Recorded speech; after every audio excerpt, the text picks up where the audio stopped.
Hey there, Clue Crew. Ariana of Crow Meister Sisters here. Today, let's talk about some fan theories.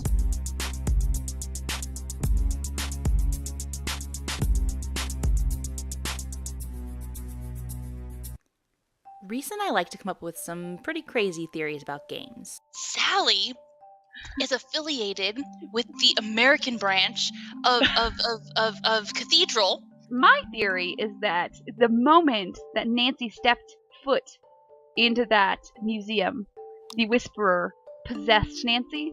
But we're not the only ones. The Clue Crew was made for theorizing. It is a bunch of people who love a good mystery and know how to ask the right questions. Okay, I'm done flattering nerds. Here are a few of my favorite fan theories in no particular order. A very interesting theory is that Jane lies about gaslighting her stepmother into thinking she was turning into a werewolf, when in actuality, she was turning into a werewolf. Jane knew what was happening, but either didn't think Nancy would understand or didn't want anyone to know that the curse was real, so she lied and said it was all her doing.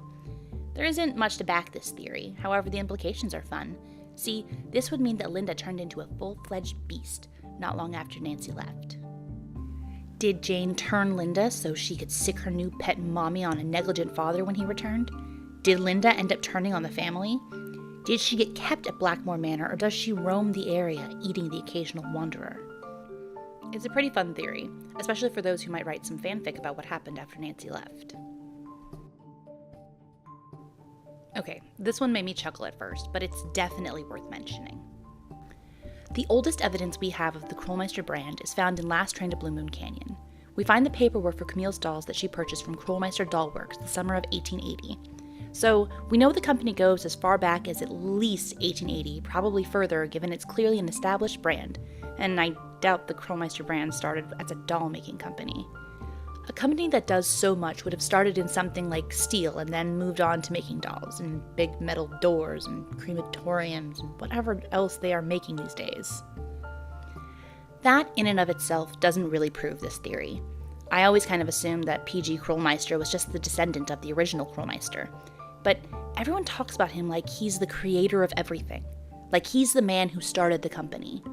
Then there's a comment from Joe Hardy in Trail of the Twister where he says that PG must be at least 100 years old by now, indicating that maybe he's been around longer than we think.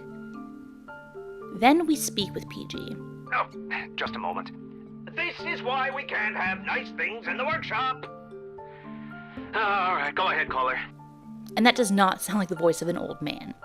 So how does an eccentric, affluent inventor who is nearly 200 years old manage to do all of the work he does and sound so energetic? He has the brilliance and resources, so is being a brain in a jar really such a crazy theory? Maybe, but I kind of dig it. For those who don't know, Time Lords are an alien race in Doctor Who, the race of the Doctor himself, or herself in this new iteration. Oh, brilliant. Time Lords can, as their name implies, travel through time and also space with the help of their trusty TARDISes. I actually started thinking about this after my crackpot theory regarding multiverses. Here's the thing. All of the Nancy Drew games are always happening at once. So this just happens to be a universe where it's the 1930s.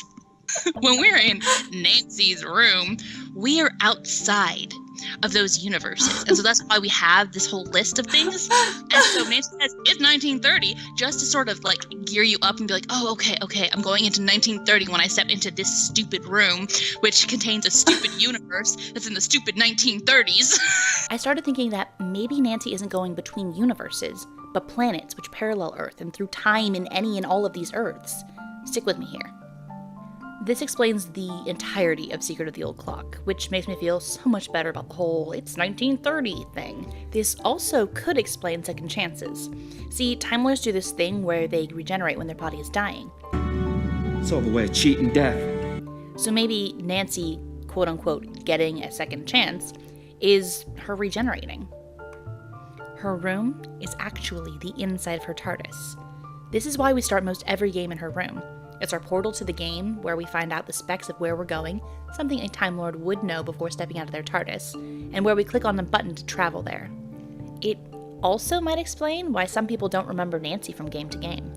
She's just in the wrong earth or wrong time for them to have known her. Nancy has some things in common with the Doctor. She has a set type of clothing she always wears, she often has the help of companions, and she has some catchphrases. It's locked. It's a stretch, but a fun one.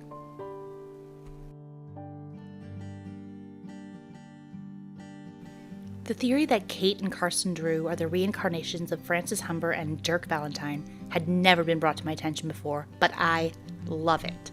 Just think about it.